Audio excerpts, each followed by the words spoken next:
자, 네. 건축법의 우리 1번 테마 이 용어 두 번째 부분입니다. 자, 이 부분에서는 적용 대상 물건에 대해서 보도록 하겠습니다. 우리 건축법은 건축물을 기본적으로 규제하기 때문에 건축물, 또 건축물이 세워져 있는 토지, 대지 이런 부분들을 공부를 하셔야 됩니다. 자, 여기서 우리 하실 것은 공부할 주제가 우리 건축물, 그다음에 대지, 건축물이 세워져 있는 토지입니다.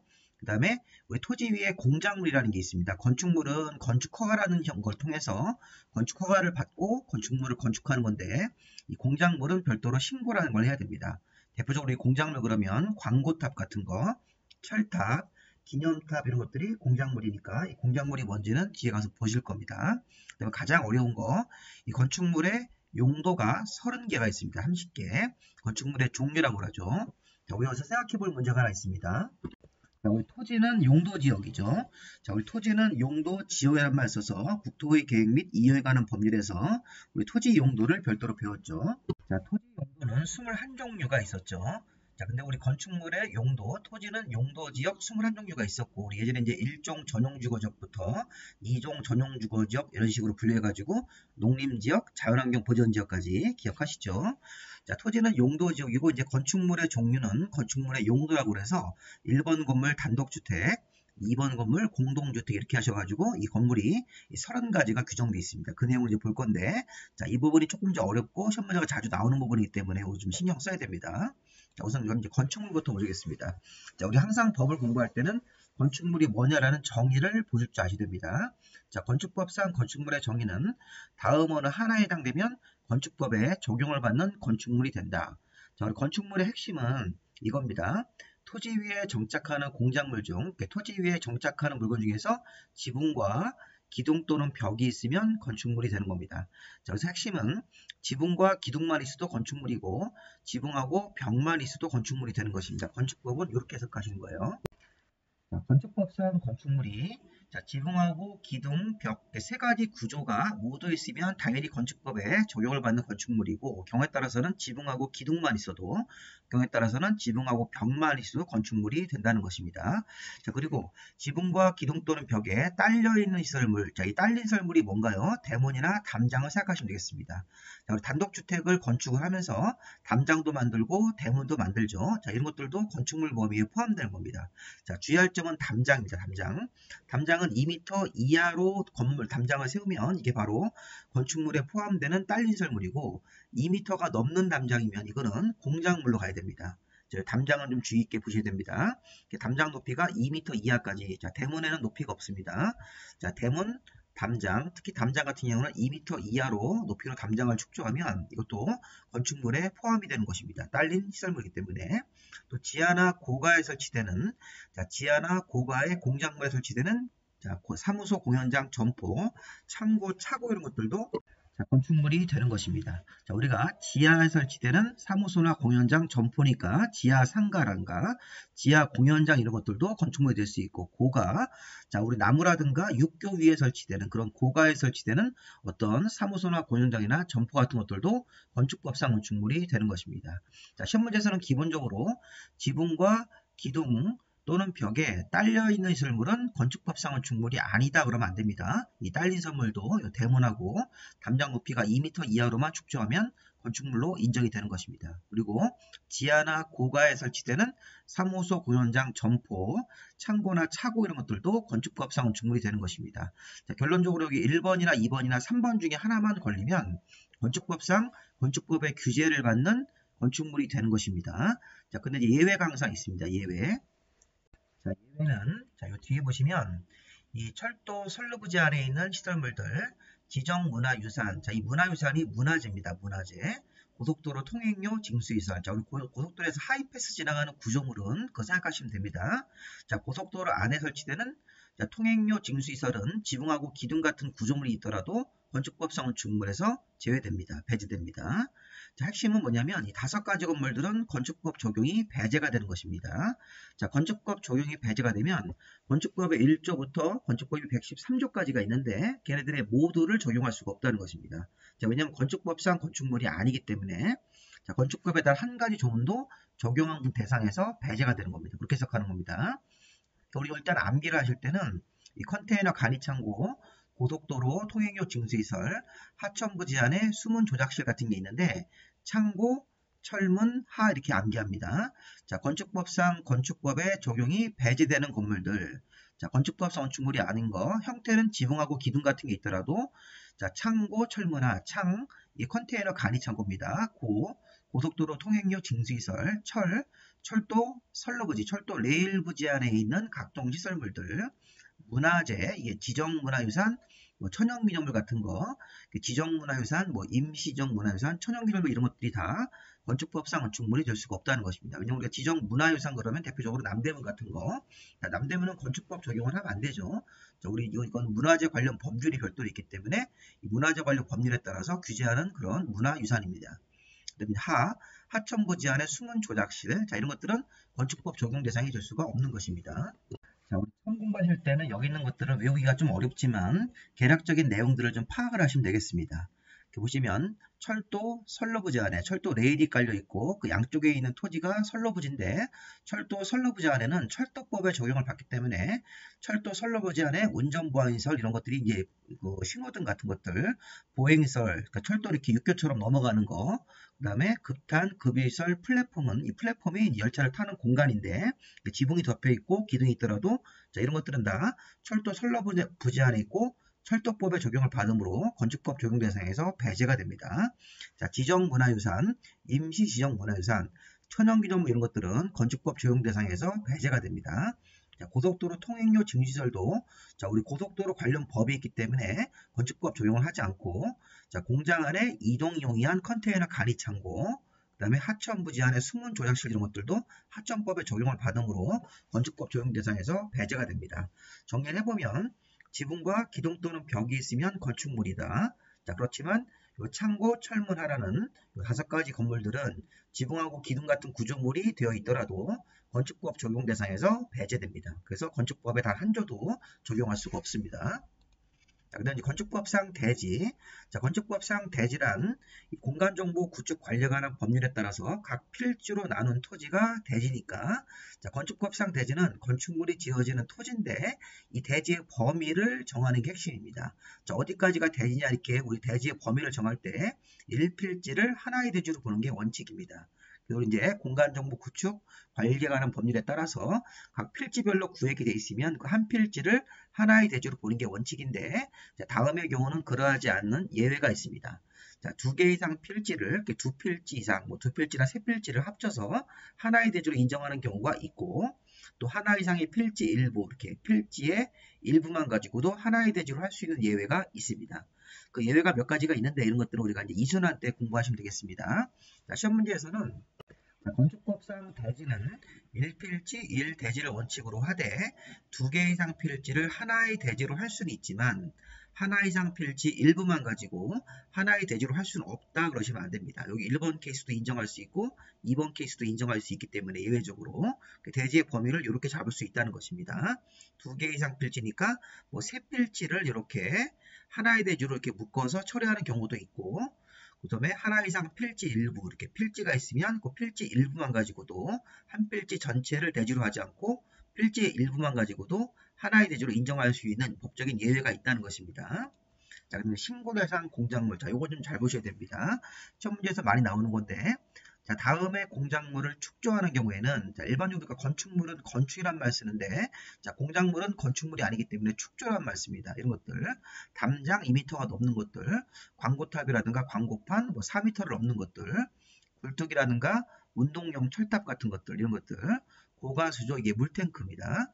기계식 주차장, 태양에너지 발전 설비 이런 것들은 지붕이 없는 형태로서 이제 공작물, 탑 같은 게 세워질 수도 있으니까 이런 것들은 별도로 공작물로 인정하는데 이 공작물이 요 기준, 요 높이라든가 이런 면적 같은 경우가 해당이 되면 건축법상 별도로 축조 신고라는 걸 해야 됩니다. 그래서 시험 문제에서는 다음 중 시장문수구청장한테 축조 신고하는 공작물로 잘못된 것은 해가지고 이 건축법에 나와 있는 규정입니다. 자, 공부하실 때 이렇게 하셔야 되겠습니다. 2, 4, 6, 8 이렇게 2, 4, 6, 8 짝수로 먼저 기준을 잡습니다. 그래서 2m를 넘는 담장, 옹벽 같은 것들, 아까 2m 이하인 담장은 자, 건축물의 딸린설물로 건축물인데 2m가 넘는 담장이면 이건 별도로 신고하는 공작물로 분리가 됩니다. 자, 4m를 넘는 광고탑, 장식탑, 기념탑. 자, 우리 광고탑, 광고판, 장식탑이나 기념탑이 높이가 4m가 넘어가면 건축법상 신고하는 공작물이 됩니다. 자, 6m가 넘는 굴뚝, 골프 연습장, 철탑, 통신용 철탑 같은 것들은 6m가 넘어가면 또 8m가 넘는 고가수조가 있네요. 고가수조. 그래서 일단은 2, 4, 6, 8 해가지고 이 기준 넣어보면 예를 들어서 9m 높이의 고가수조면 8m가 넘기 때문에 건축법상 신고하는 공작물이 되는데 높이가 7m밖에 안 되는 고가수조면 건축법상 신고하는 공작물이 아닙니다. 이렇게 말하시면 되겠습니다. 그래서 2m가 넘는 담장, 4m가 넘는 광고, 장기, 6m가 넘는 굴뚝, 그 다음에 골프 연습장 같은 운동용 철탑, 통신용 철탑 같은 것들, 8m가 넘는 고가수조, 여기 특이하게 5m가 있네요. 5m가 넘는 태양에너지 발전 설비가 있습니다. 자, 그 다음 이제 파란색 다음에 여기 지금 노란색을 봐야 되는데 이거는 8m 이하의 기계식 주차장 또는 철골 조립 주차장입니다. 자, 이 철골 조립 주차장은 외벽이 없는 형태가 인정이 돼야 되는데, 자, 일단 기본적으로 8m 이하가 있네요.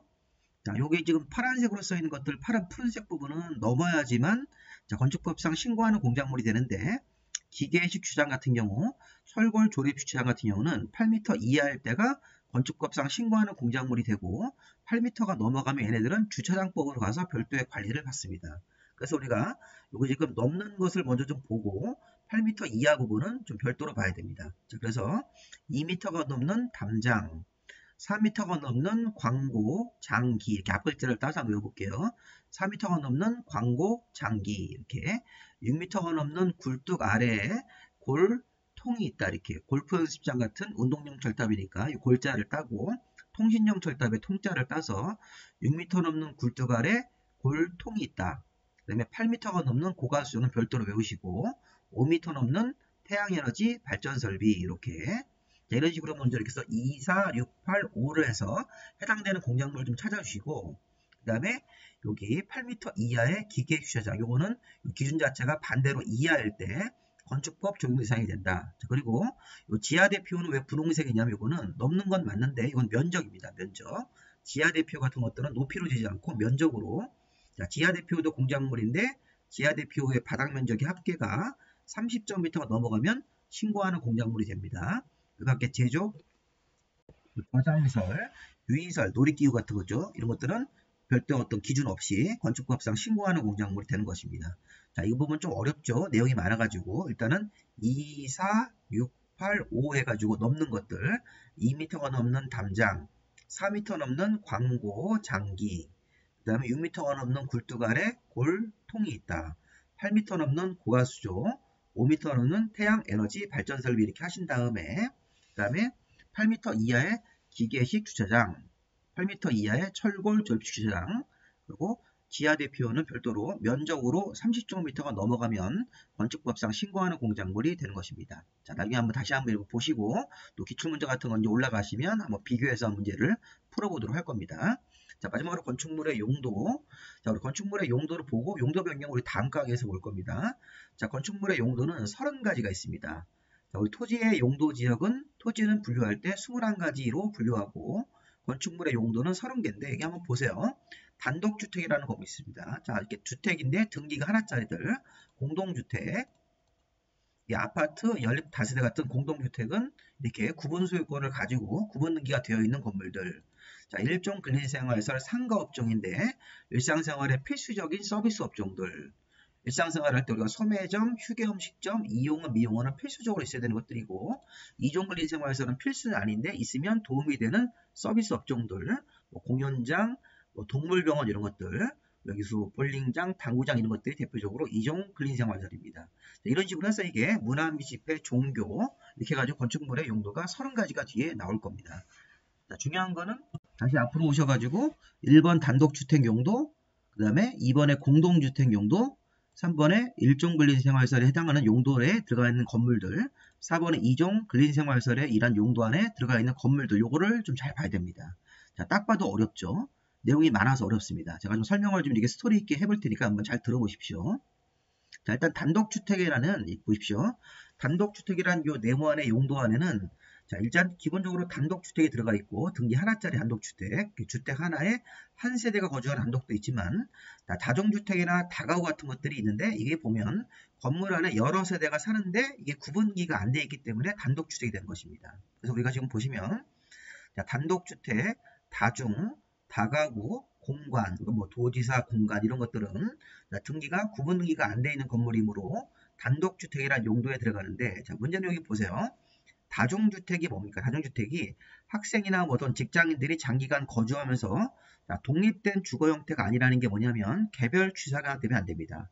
이게 단독주택하고 여기 보시면 단독주택 안에 다중과 다가구가 있는데 둘 다 우리가 기본적으로 이제 실무에서는 원룸 구조 주택인데 이 다중주택은 그 원룸 안에 개별 세대에서 개별 취사가 안 됩니다. 취사 기구가 있으면 안 됩니다. 그러면서 주택으로 쓰는 층이 3개 층이야 바닥 면적 합계가 660 이하라는 사이즈를 맞춰야 됩니다.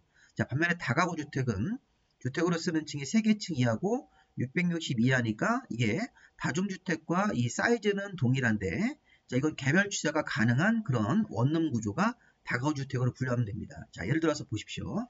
자, 다중주택 요 그림처럼 이런 사진을 보시면 이런 건물도 주위에서 보였을 겁니다. 이 개별 세대가 살고 있는데 이 세대별로 구분 등기가 안 돼 있고 등기는 전체로만 하나로만 돼 있기 때문에 일단 단독주택인데 단독주택의 다중주택의 이 내부 평면들을 보시면 여기 안에 보시면 여기 침실 1번 침실이니까 요런데 뭐 2번 침실 같은 게 있는데 이 보시면 화장실만 붙어 있지 화장실만 있는 것이 공동 주방이니까 여기 별도 요 안에서 개별 세대 안에서 개별 세대인데 요 안에서 자 개별 취사를 하시면 안 됩니다. 자 이런 식으로 해가지고 여기에 독립된 주거 형태가 아니기 때문에 각 실별로 여기 각 방별로 이렇게 각 하나의 방입니다. 이게 방별로 이렇게 침실 같은 게 있고 욕실과 화장실 겸하는 이런 것들은 가능하지만 개별 취사시설이 설치돼서는 안 된다. 취사는 공동주방 같은 거 이런 식으로 하고 면적은 주택으로 쓰는 층이 3개 이하고 주택으로 쓰는 면적이 660 이하 이런 게 다중주택입니다. 그러면 다가구 주택 같은 경우를 보시면 다가구는 기본적으로 뭐 19세대 이하라는 조건이 추가로 들어가는데 개별 취사 가능하기 때문에 여기 보시면 여기 각 방별로 이런 식으로 하나의 방을 이렇게 평면들을 빼서 요 안에 취사 기구도 있고 욕실도 같이 있는 형태. 아까 우리 요 다가구 주택 같은 경우는 요 하나의 방 안에 여기 하나의 방입니다. 요 안에 취사가 안 되고 욕실과 화장실 같은 경우는 붙어 있는 구조인데 우리 다가구 주택 같은 경우 요 방 안에서 욕실과 취사가 둘 다 되고 요 방에서 이렇게 개별적으로 살 수 있는 구조입니다. 그래서 우리가 기본적으로 개별 취사가 가능한 그런 원룸 형태면 다가구 주택을 분류하고 사이즈는 같죠. 660 이하, 3개 이하. 자, 다만 조심할 거는 주택으로 쓰는 층이 3개 이하인데 이 그림을 보면 1층이 주차장이네요. 피로티 구조로 주차장이니까 주택으로 쓰는 층은 여기서부터 해가지고선 3개 낸 거고 면적은 660 이하를 맞춘 겁니다. 반면에 다중주택은 여기 1층부터 주거용으로 쓰기 때문에 주택으로 쓰는 층을 이렇게 계산해가지고 3개 이하고 660 이하를 맞추면서 각 실별로 개별 취사가 돼서는 안 된다. 욕실과 화장실 같은 경우만 설치하고 개별 취사가 되지 않는 구조가 다중주택이 되는 것입니다. 어쨌든 다중과 다가구 주택 모두 다 우리가 이게 단독주택 용도에 들어가는 것입니다. 자, 그러면 이제 공동주택으로 넘어가 볼까요? 자, 우리 공동주택은 아파트, 연립, 다세대 이런 것들은 개별 등기가 되어 있는 것이고 기숙사는 좀 예외인데 아파트, 연립, 다세대 같은 것들이 대표적으로 포함됩니다. 공동주택에. 자, 그런데 이제 중요한 건 뭐냐면 아파트는 주택으로 쓰는 층이 5개 층 이상이 나오면 무조건 아파트가 된 겁니다. 개별 등기가 되면서 자, 각 실별로 각 호수별로 개별 등기가 되면서 주택으로 사용되는 층이 5개 층 이상이면 무조건 아파트. 주택으로 쓰는 층이 4개 층 이하로 되어 있을 때는 이게 연립이나 다세대로 내려가는데 연립과 다세대의 공통점 주택으로 쓰는 층수가 4개 층 이하인데 차이점은 뭐냐면 한 주택으로 쓰는 한 개 동의 면적의 합계가 660을 초과하면 연립 660 이하면서 4개 층 이하를 구성하면 이게 이제 바로 다세대가 되는 것이죠. 자, 우리가 지금 아파트는 따로 면적은 없습니다. 주택으로 쓰는 뭐 한 개 동의 면적의 합계가 이런 말은 없고 그러니까 주택으로 쓰는 층이 5개 이상이 나오면 무조건 아파트가 되는 겁니다. 그리고 주상복합 아파트 같은 것도 있죠. 자, 예를 들어서 1, 2층은 상가, 3층부터 10층까지는 주거용으로 쓰고 있고 이 주택이 개별 등기되어 있으면 주상복합 아파트라고 부르죠. 왜냐하면 주택으로 쓰는 층이 5개 이상이 되어 있고 일부 상가가 껴있을 때는 주상복합이라는 말을 붙이면서 어쨌든 아파트로 분류가 되는 것입니다. 그리고 연립은 주택으로 쓰는 층이 4개 층이 하면서 면적이 660초가 한 동에서 주택으로 사용되는 바닥 면적의 합계가 그 다음에 4개 층 이하면서 660 이하 구조를 가졌을 때는 다가구 다세대 주택이 되는 것이죠. 저처럼 헷갈리시면 안 됩니다. 다세대 주택은 공동주택이다. 왜냐하면 각 세대별로 구분 등기되어 있기 때문에 다중주택과 다가구 주택하고 다중주택은 호수별로 개별 등기가 안 되어 있는 원룸 형태고 등기는 건물 전체로 하나로만 되어 있으니까 이것들은 단독주택 용도가 되는 것입니다. 자, 그 다음에 우리 기숙사는 구분 등기랑 상관없이 별도로 기숙사는 학생 복지주택을 포함해서 여기 보시면 학생 종업원 같은 것들이 공동으로 사용하는 건물인데 이 한계동의 공동 취사시설 이용세 수가 학생 수의 50% 이상 이런 것들이 있으니까 참고로 보시면서 기숙사는 구분 등기랑 상관없이 별도로 그냥 공동주택으로 분류가 되어 있습니다. 자, 아파트, 연립, 다세대의 정의 잘 보면서 공동주택 용도에 들어가는 것들 3번 일종 근린생활설. 자, 우리 일종 근린생활설은 자, 식품, 우리 이제 식품 같은 거 파는 게 슈퍼마켓 같은 것이죠. 슈퍼마켓, 의류, 옷가게, 약품, 약국, 완구 등 일반 중에 소매점이 1000제곱미터 미만일 때는 일종 근린생활설이 되는 것입니다. 자, 우리 소매점 같은 경우는 일상생활에 꼭 필요한 것이니까 이 1000제곱미터 미만이라는 사이즈를 맞춰가지고 소매점, 자, 휴게음식점, 제과점이라는 게 술을 안 파는 음식점입니다. 일반 우리 분식점 같은 거라든가 커피숍 이런 것들이 휴게음식점, 제과점은 빵집이죠. 이런 것들이 300제곱미터 미만이면 일종 근린생활설. 자, 일단 우리가 일종 근린생활설은 이 파란색은 사이즈가 정해져 있습니다. 이 분홍색은 사이즈랑 관계없이 일종 근린생활설이 되는 것입니다. 그리고 일종 근린을 배우고 나서 이종 근린생활설을 또 별도로 좀 봐야 됩니다. 내용이 굉장히 많죠. 자, 일종 근린생활설은 일상생활에 필수적으로 필요한 서비스 업종들이니까 주로 자영업 서비스 업종들인데 소매점 1천 미만, 휴게음식점, 술을 안 파는 휴게음식점으로 300 미만 같은 것들이 대표적으로 일종 근생입니다.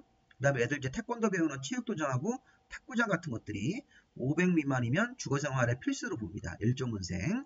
자, 지역자치센터, 파출소, 우체국 같은 것들은 우리가 공공 업무시설, 우리 주변에 이제 파출소 같은 거 있죠. 네, 지역자치센터, 동사무소 말하는 겁니다. 이런 것들이 1000제곱미터 미만이면 공공 업무로 일종 근린생활설. 그래서 체육도장, 애들 태권도 배우는 체육도장 500 미만, 공공 업무 같은 일종의 소규모 관공서 같은 것들도 1000제곱미터 미만이면 일종 근린생활설. 자, 부동산 중개사무소가 30제곱미터 미만, 이게 9평이죠. 자, 9평 정도를 잡고 30제곱미터 미만. 자, 전기차 충전시설 1천 미만. 자, 동물병원, 동물미용실이 과거에는 2종 근린이었었는데 300제곱미터 미만이 1종 근린생활설로 새로 들어왔습니다. 얼마 전에. 자, 그럼 보십시오. 소매점, 이제 2개씩 먼저 하십시오. 2개씩. 소매점 1천 미만, 휴게음식점 300 미만, 그 다음에 체육도장 500 미만, 공공업무 1000 미만, 이렇게 부동산 중개사무소는 30제곱미터 미만, 전기차 충전소, 이런 것들 충전시설 같은 거 1000제곱미터 미만이고, 동물병원이나 동물미용실도 2종 근린, 여기 300제곱미터 미만이면 1종이고, 300제곱미터 이상이면 이제 2종 근린으로 별도로 분류할 겁니다. 자, 그 다음에 우리 머리 깎는 이 미용원, 목욕 세탁소는 주거생활할 때 필수적인 서비스 업종으로 보고, 자, 의원, 치과의원, 한의원, 마을회관이라든가 변전소 이런 것들은 면적 없이 일종 근린생활설이 되는 것입니다. 자, 이종 근린생활설을 볼게요. 자, 이종 근린생활설은 우리 공연장으로 극장, 영화관 같은 것도 우리 극장, 영화관은 주거생활할 때 필수는 아니고 일상생활에 있으면 도움이 되는 서비스 업종들은 이종 근생입니다. 그런 식으로 좀 연습을 하셔야 됩니다. 자, 보시면 우리 극장, 공연장 500 미만, 자, 종교집회장, 교회나 성당 사찰도 500제곱미터 미만이면 이게 2종 근린생활설입니다. 그러니까 종교활동이라든가 공연장 같은 경우는 필수가 아니라고 볼 수 있겠죠. 반면에 우리가 일종 근생으로 있는 것들은 이렇게 휴게음식점, 우리가 분식점 같은 거, 조그만 식당 같은 것들 술 안 파는데, 소매점, 체육도장, 애들 태권도 같은 거 가르치는데, 공공 업무 이런 것들은 다 우리가 필수적으로 있어야 되는 것들로 좀 보시면 되겠습니다. 자, 그런데 이종 근생에서 공연장 500제곱미터 미만, 종교 500 미만, 자, 그 다음에 여기 보시면 휴게음식점이 300 이상입니다. 아까 휴게음식점이 300제곱미터 미만이면 여기 1종 근생이었었죠. 근데 사이즈가 큰 휴게음식점 술을 안 판 음식점이고 제과점 빵집이 300제곱미터 이상이면 이게 2종 근린생활설로 가는 것입니다.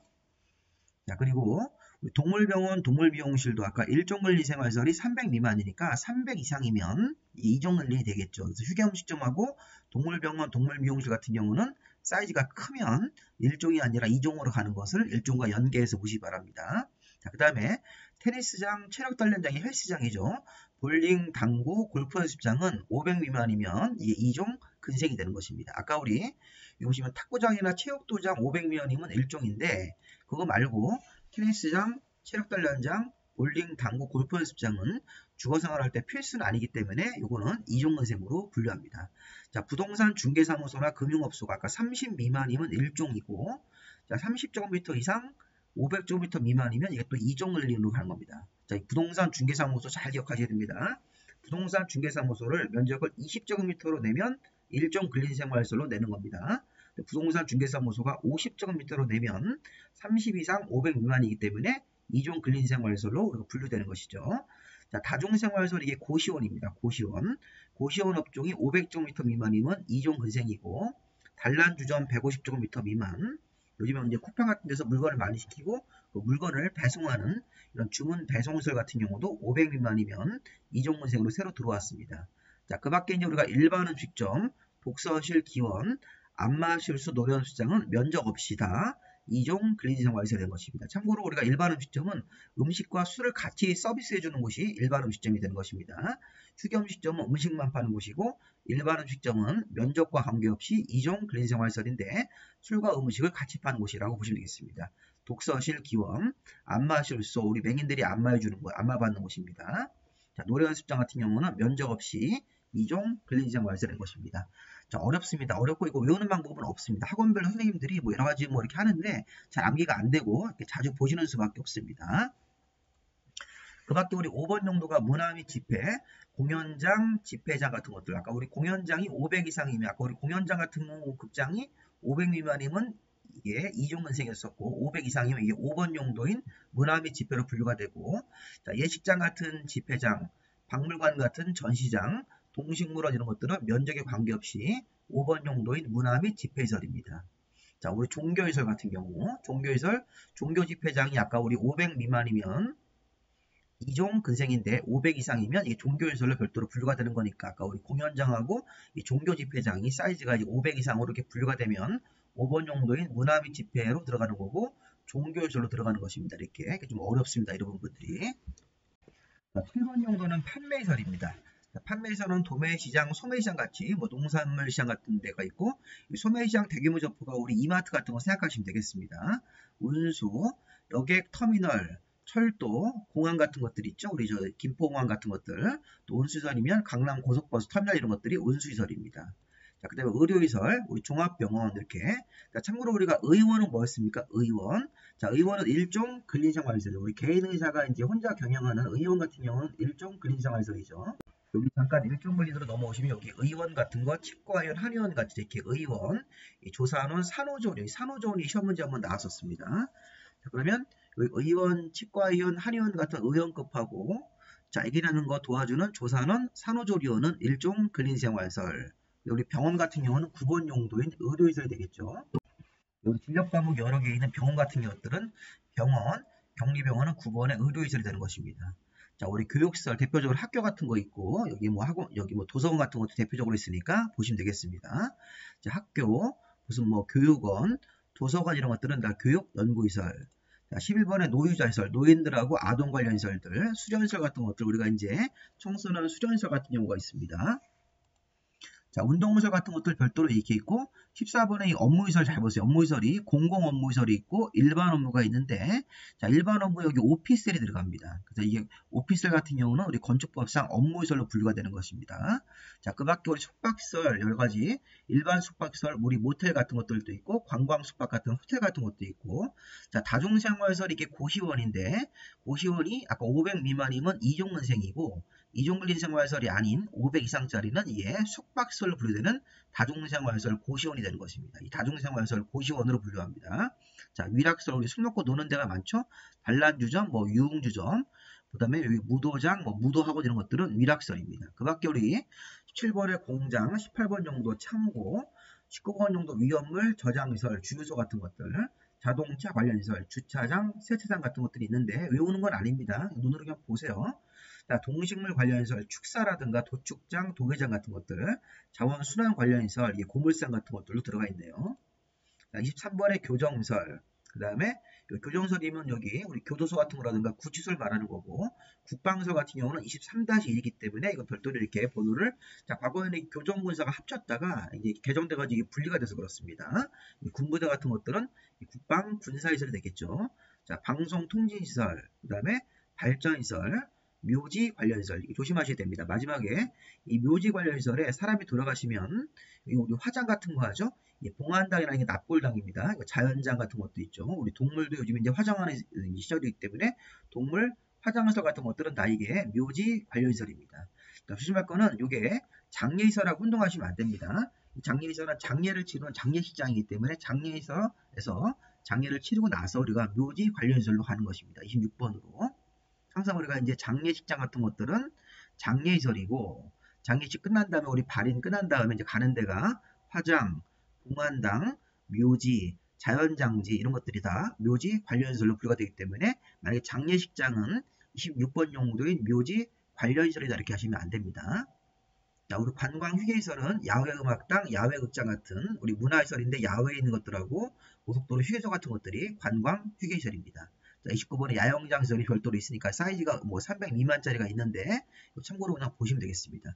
자, 번호는 29번이지만 아까 우리가 여기서 이제 분리가 됐죠. 교정하고 국방이 분리가 되어 있으니까 이게 30가지 용도로 보시면 되겠습니다. 자, 중요한 포인트는 아까 단독주택 용도 1번 용도, 2번 공동주택 용도, 그리고 3분의 1종 근린생활설에 들어가는 일상생활의 필수적인 서비스 업종들인데 사이즈가 있는 것도 있고 사이즈가 없는 것도 있네. 이런 식으로 한번 스토리만 잡으시면 되겠습니다. 자, 이종근생도 이렇게 중요한 거 위주로 한번 쭉 한번 읽어보시기 바랍니다. 자, 여기까지 일단 보시면 되겠고요. 여기 많으니까 한번 다시 한번 복습 삼아서 한 번 더 보시기 바랍니다. 자, 일단 여기까지 강의 마무리하시고 또 다음 강의 우리 용어 3번 용어로 또 보도록 하겠습니다. 여기까지 마무리하겠습니다.